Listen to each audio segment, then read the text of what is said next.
Yun, what's up sa inyo mga kapayro, mga idol.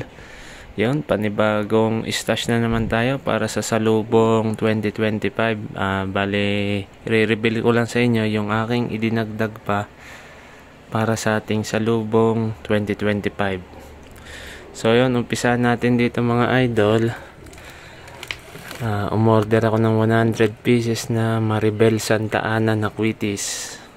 Medyo kinokontihan ko lang mga idol kasi sa lugar ng misis ko kami ngayon mag New Year eh.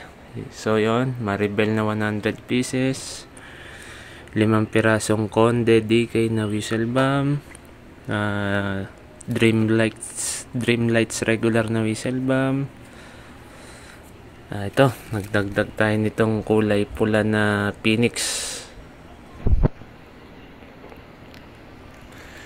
Ito naman yata ang Thunder, Phoenix Thunder. Subukan ko kasi nung nakaraan taon, ang lakas talaga, malagapak. Yan, di nawawala ang 5 star ng Dreamlight at For Sure. Yan, Phoenix na Pastilla, saka Conde. Sabi ito, bago sa paningin ko to eh.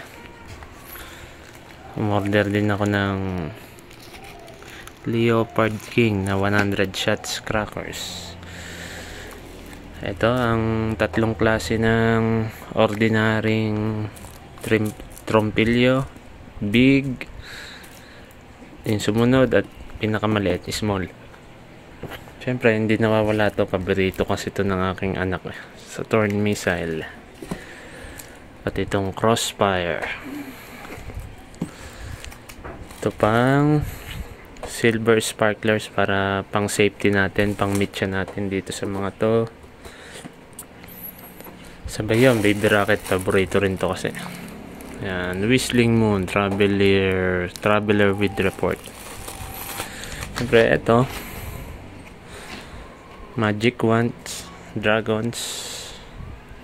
Maganda kasi ang spark nito, saka matagal maubos at hindi mawawala sa lahat. Dreamlights. Siyempre itong Lucky Blossom. Ngayon yung mga fountain nating binili, yung hindi pa natin nagagamit. Lucky Blossom by Phoenix, GLK Fireworks na colorful fountain at Shenzhou Passion GLK. So yan lang naman mga idol, short reveal lang tayo.